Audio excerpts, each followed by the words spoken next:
Donc voilà, je suis Pascal Pluvinet, je suis géomaticien donc dans un bureau d'études qui s'appelle Asconit Consultant, qui est un bureau d'études en environnement pas mal spécialisé dans le domaine de l'eau.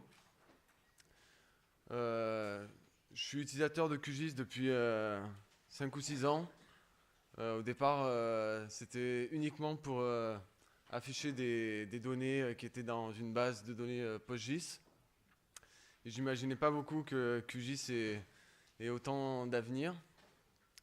Voilà, il y en a un et demi, 2 ans, j'ai intégré Asconit Consultant et j'ai pu voir la progression donc, de QGIS au sein du bureau d'études et tous les besoins qu'ont mes collègues en termes de SIG et où QGIS peut y répondre.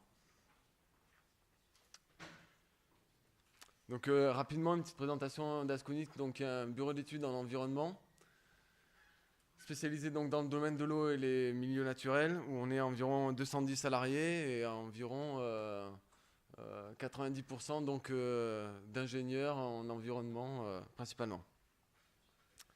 Donc nous sommes basés, le siège est à Lyon et nous avons 10-15 agences réparties en métropole, dans les Caraïbes et un petit peu à l'international. Donc rapidement, les domaines de compétences, on est organisé en départements. On a un premier département D1 qui est aménagement, environnement, développement durable. Un autre gros département qui est en hydrobiologie, expertise des eaux superficielles. D3 qui sont plutôt des experts en eau souterraine. D4 donc, où je fais partie, qui est donc le département système d'information géographique, et où je vais en revenir un petit peu tout à l'heure.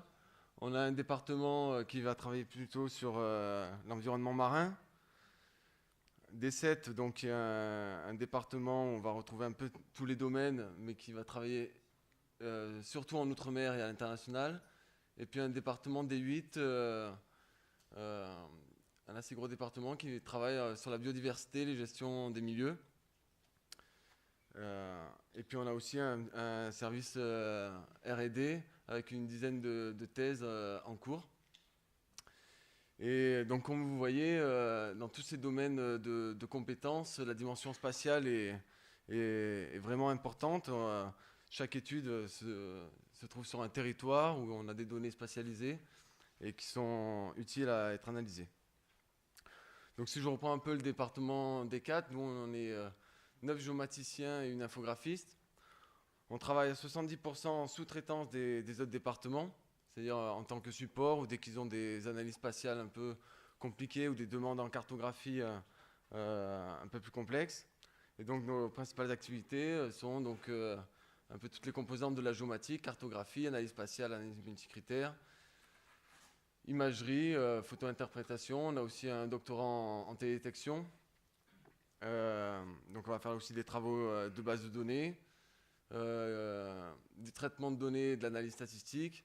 Et on a développé aussi quelques petits logiciels métiers sous R, donc qui est aussi un logiciel libre. Donc si on prend un peu les logiciels utilisés, c'est vrai que principalement ce qui est utilisé historiquement en tout cas c'est ArcGIS, où on a quelques licences ArcInfo avec des extensions type Spatial Analyst et 3D Analyst, donc qui pèsent quand même relativement lourd aussi dans le budget du bureau d'études. Et puis on voit clairement une augmentation des logiciels libres tels que PostGIS, R, GRASS, GEDAL OGR et QGIS. Donc tous ces logiciels vont être vraiment utilisés d'une part parce qu'ils sont gratuits, généralement aussi pour leur simplicité par rapport à certains logiciels commerciaux, pour la multitude d'outils complémentaires qu'offrent ces outils, et également pour certains logiciels, une facilité à automatiser certaines tâches. Et donc de plus en plus d'ingénieurs des autres départements, autres que le département SIG, utilisent et apprécient QGIS, particulièrement pour préparer leur terrain. On en a une grande partie qui font donc des prélèvements sur le terrain, pour faire des cartes de travail pour eux ou pour faire des cartes de travail de réunion avec le client et pour visualiser toutes sortes de données géographiques. Donc QGIS est particulièrement apprécié donc, pour son ergonomie, avec la facilité de visualiser des données qui sont dans des formats shapefile, mapinfo, et qui sont aussi dans des projections différentes. Quand on commence une étude, généralement on récupère un certain nombre de données auprès du client ou d'autres organismes, et on a généralement des projections différentes et des formats différents. Un des plugins qui est relativement utilisé, c'est OpenLayer Plugin, qui a été présenté ce matin, et donc très utile pour afficher des fonds OpenStreetMap, ne serait-ce pour vérifier si la donnée elle est dans la bonne projection, ou pour essayer un peu de connaître un peu mieux le territoire d'étude. Ce qui est particulièrement apprécié aussi, donc, c'est avec le module d'étiquetage, qui est vraiment facile, complet et qui est vraiment de plus en plus performant.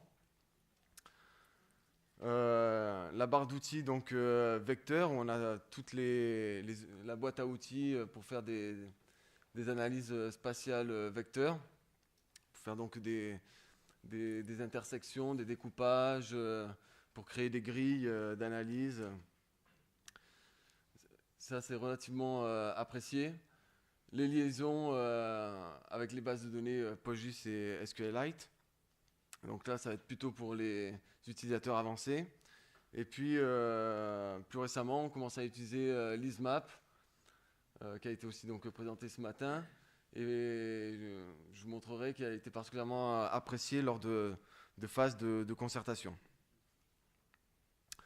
Donc je vais vous présenter par exemple un exemple d'étude qui ici était donc une étude préalable à l'élaboration d'un contrat de territoire, corridor écologique sur le Val-de-Saône. Donc c'est une démarche qui s'inscrit dans le contexte réglementaire des lois Grenelle 1 et 2, qui vise donc à constituer une trame verte et une trame bleue, qui vise donc à favoriser les déplacements des espèces qui ne sont pas donc uniquement dans des réservoirs biologiques, mais qui doivent aussi circuler entre ces réservoirs par des corridors écologiques. Et donc voir sur ces corridors écologiques s'il y a des éléments qui empêchent le passage des espèces et qui donc fragmentent le territoire. Donc il y a un gros travail de diagnostic qui a été demandé à Asconit, de recenser les réservoirs biologiques et cœurs de nature. Donc c'était sur, je crois, 4 ou 5 départements. De délimiter donc des corridors écologiques avec les acteurs du territoire, et acteurs politiques et experts scientifiques. Donc diagnostiquer, essayer de trouver donc tous les points de conflit et les obstacles à la circulation des espèces, et d'identifier donc des sites d'action pour la restauration de continuité écologique. Donc pour ça, c'était donc le département biodiversité qui avait en charge cette étude. Ils ont été 6 à travailler dessus, et nous étions 2 du département SIG à être là en tant que support. Il y a quelques années, peut-être qu'il aurait fallu qu'on travaille beaucoup plus sur cette étude. Et là, en fait, ils ont eu une certaine autonomie. Donc, une autonomie surtout sur la collecte des données disponibles, où ils ont collecté une 50aine de données différentes, avec des sources différentes, des organismes différents. Et ils ont eu l'entière autonomie de faire les travaux de reprojection, de sélection spatiale ou attributaire au sein des données. Et tout ça donc avec QGIS. Et donc, comme je le disais, donc une quasi-autonomie vraiment des chargés d'études biodiversité. Donc pendant l'étude, il y avait donc des grandes phases de concertation, et ils ils ont pu, en revenant donc de ces phases d'enquête ou de ces ateliers de concertation, numériser la donnée également sous QGIS. Et puis, dans cette étude, donc, on a utilisé aussi l'ISMAP.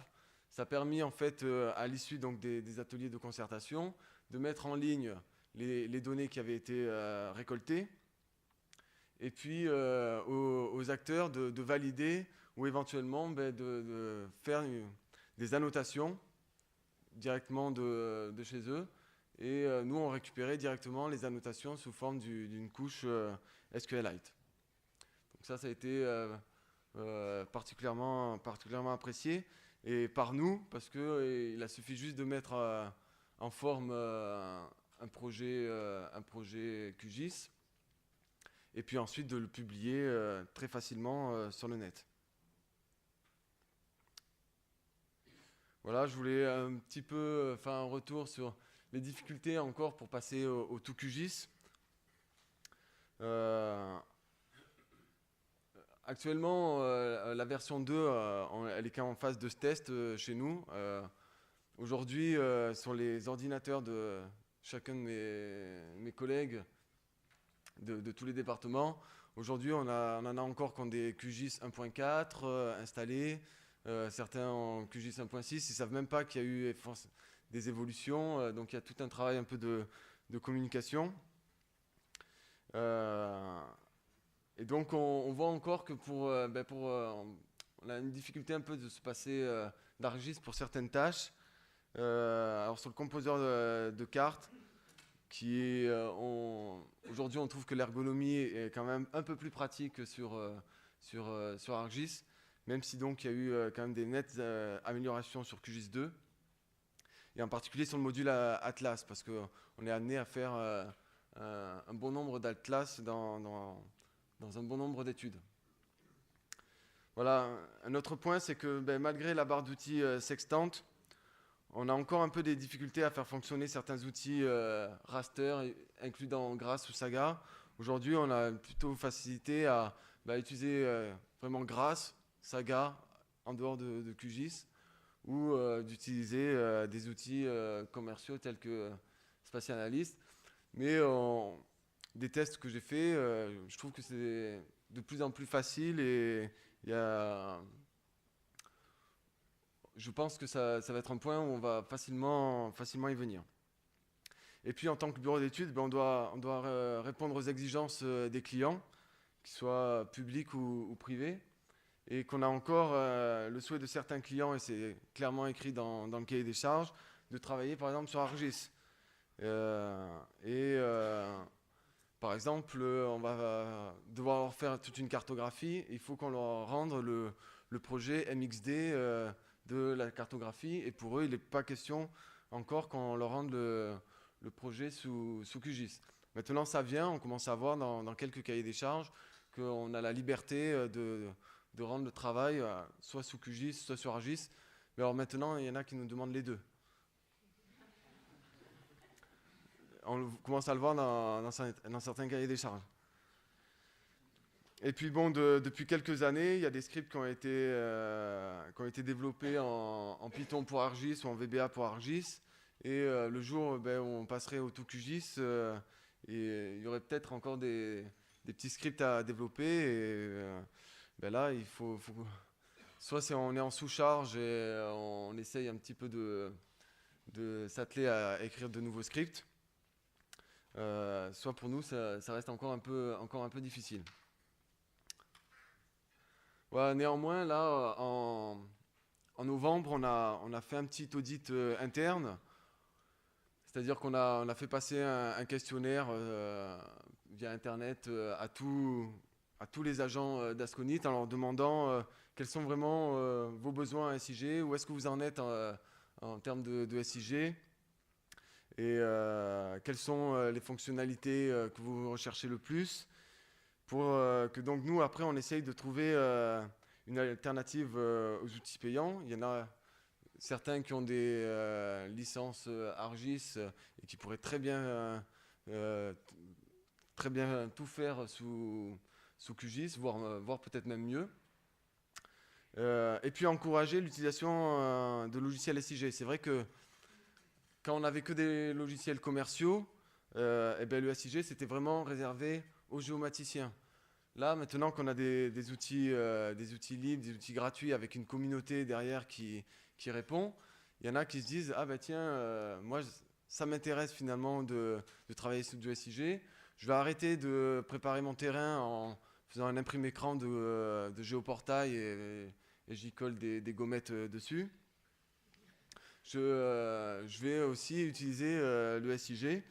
Et donc, dans cet audit interne, voilà, l'idée c'était d'évaluer les besoins et les principales fonctionnalités utilisées avec les outils actuels, d'identifier tous les développements spécifiques qui sont réalisés sur les outils actuels, identifier vraiment les craintes, parce qu'une fois qu'on connaît vraiment les craintes vis-à-vis de QGIS ou d'autres outils libres, eh bien, on va pouvoir y répondre, voir si QGIS répond bien à leurs besoins.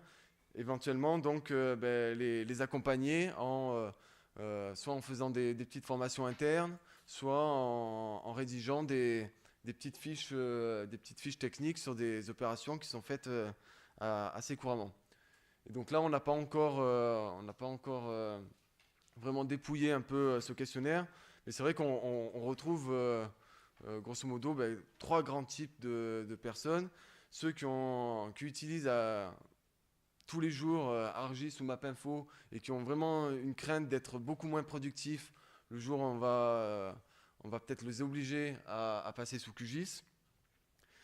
Il y a ceux qui sont au contraire, qui se disent ben oui, moi je pense que QGIS répond vraiment à mes attentes et pourquoi pas me former beaucoup plus sur QGIS.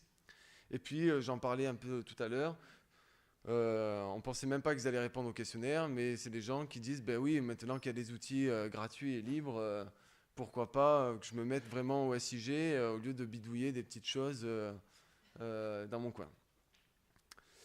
Voilà, c'était un petit retour d'expérience dans notre bureau d'études.